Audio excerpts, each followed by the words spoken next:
Hi. భారత రాజకీయాల్లో అత్యంత ఆసక్తికరమైన పేరు ప్రశాంత్ కిషోర్. తెర వెనుక ఉంటూ ఎందరో నాయకులను గద్దెనెక్కించిన వ్యూహకర్త ఆయన. కూటముల ఏర్పాటు, ఓటర్ల నాడి పసిగట్టడంలో ఆయనది అందవేసిన చేయి. అధికారం పక్కనే ఉంటూ ఫలితాలను శాసించిన ప్రశాంత్ కిషోర్ ఇప్పుడు స్వయంగా ఎన్నికల క్షేత్రంలో దిగుతూ ఉన్నారు. బీహార్లోని బంకీపూర్ అసెంబ్లీ స్థానం ఉప ఎన్నిక ద్వారా ఆయన తన అదృష్టాన్ని పరీక్షించుకోబోతున్నారు. 2025 బీహార్ ఎన్నికల్లో జనసురాజ్ పార్టీ ఆశించిన ఫలితాలు సాధించలేకపోయింది. దీంతో ఈ ఉప ఎన్నిక ప్రశాంత్ కిషోర్ కెరీర్లోనే అత్యంత కీలకమైన పరీక్షగా మారింది. ఆయన కేవలం విశ్లేషకుడిగా మిగిలిపోతారా, లేక నిజమైన ప్రజానాయకుడిగా అవతరిస్తారా?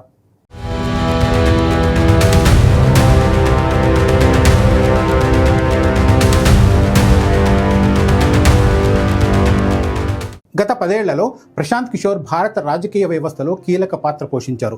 ఎందరో ముఖ్యమంత్రులు, పార్టీల విజయాల వెనుక ఆయన వ్యూహాలు ఉన్నాయి. అయితే ఇప్పటి వరకు ఆయన కేవలం సలహాదారు పాత్రకే పరిమితమయ్యారు. ప్రత్యక్ష ఎన్నికల్లో పోటీ చేసి ఓటమి భారాన్ని మోయాల్సిన అవసరం ఆయనకు రాలేదు. ఇప్పుడు బంకీపూర్ ఉప ఎన్నిక ఆ పరిస్థితిని పూర్తిగా మార్చేస్తోంది. బీజేపీ అధ్యక్షుడు నితిన్ నబీన్ రాజీనామా చేయడంతో ఈ స్థానం ఖాళీ అయ్యింది. ఆయన రాజ్యసభకు ఎన్నిక కావడంతో జూలై 30న ఉప ఎన్నిక జరగనుంది. సాధారణంగా జరిగే ఒక సాధారణ ఉప ఎన్నికలా కాకుండా ప్రశాంత్ కిషోర్ పోటీ ప్రకటనతో ఇది దేశవ్యాప్తంగా చర్చనీయాంశంగా మారింది. ఆయన వ్యూహకర్త స్థాయి నుంచి ప్రజాప్రతినిధిగా మారేందుకు వేసిన మొదటి అడుగు ఇది. 2025 బీహార్ అసెంబ్లీ ఎన్నికల సమయంలో ప్రశాంత్ కిషోర్ పోటీపై అనేక ఊహాగానాలు వచ్చాయి. ఆ సమయంలో ఆయన పోటీకి దూరంగా ఉన్నారు.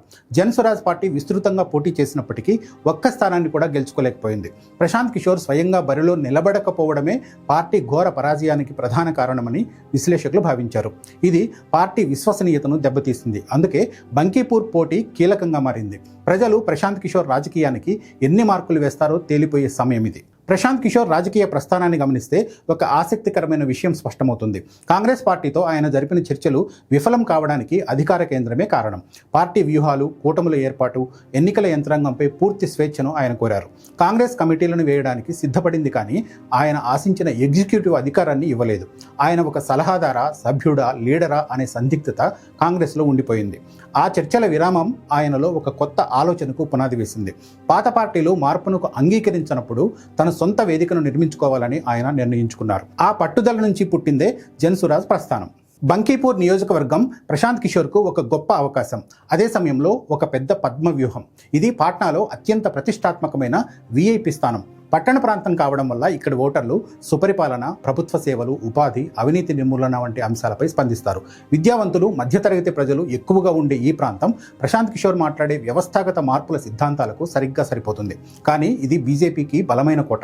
1995 నుంచి ఇక్కడ బీజేపీ నేత నవీన్ కిషోర్ ప్రసాద్ సిన్హా విజయం సాధిస్తూ వచ్చారు. ఆయన మరణానంతరం ఆయన కుమారుడు నితిన్ నబీన్ 5 సార్లు ఇక్కడి నుంచే గెలిచారు. ఈ తండ్రి కొడుకుల ప్రాతినిధ్యం బంకీపూర్ను బీజేపీ కంచుకోటగా మార్చింది. ఒక్క ఉప ఎన్నిక ఫలితం వల్ల బీహార్లో ప్రభుత్వం ఏమీ పడిపోదు, కానీ ఇది ప్రశాంత్ కిషోర్ రాజకీయ భవిష్యత్తును, విశ్వసనీయతను నిర్ణయిస్తుంది. మేధోపరమైన ఆలోచనలను ఓట్లుగా మార్చడమే జనసురాజ్ ముందున్న సవాల్. ఈ ఎన్నికల్లో విజయం సాధిస్తే ఆయన విశ్లేషకుడి స్థాయి నుంచి నేరుగా అసెంబ్లీలో అడుగుపెడతారు. ప్రత్యర్థులు చేసే విమర్శలకు గట్టి సమాధానం లభిస్తుంది. ఒకవేళ గౌరవప్రదమైన ఓట్లు సాధించినా పట్టణ ఓటర్లు పరిపాలనా ఆధారిత రాజకీయాలను ఆదరిస్తారనే సంకేతం వెళుతుంది. కానీ ఇక్కడ ఘోర పరాజయం ఎదురైతే బీహార్ ప్రజలు ఆయన మాటలు వింటారు, కానీ ఓట్లు వేసి నమ్మరనే ప్రచారం నిజమవుతుంది. అందుకే ఈ పోరాటం ఆయనకు జీవనమరణ సమస్య. బీహార్ రాజకీయం కేవలం వారసత్వ రాజకీయాలు, కుల సమీకరణాల చుట్టూనే తిరగడాన్ని చూసి చూసి ప్రజలు అలసిపోయారు. జనసురాజ్ ఈ అలసటను క్యాష్ చేసుకోవాలని చూస్తోంది.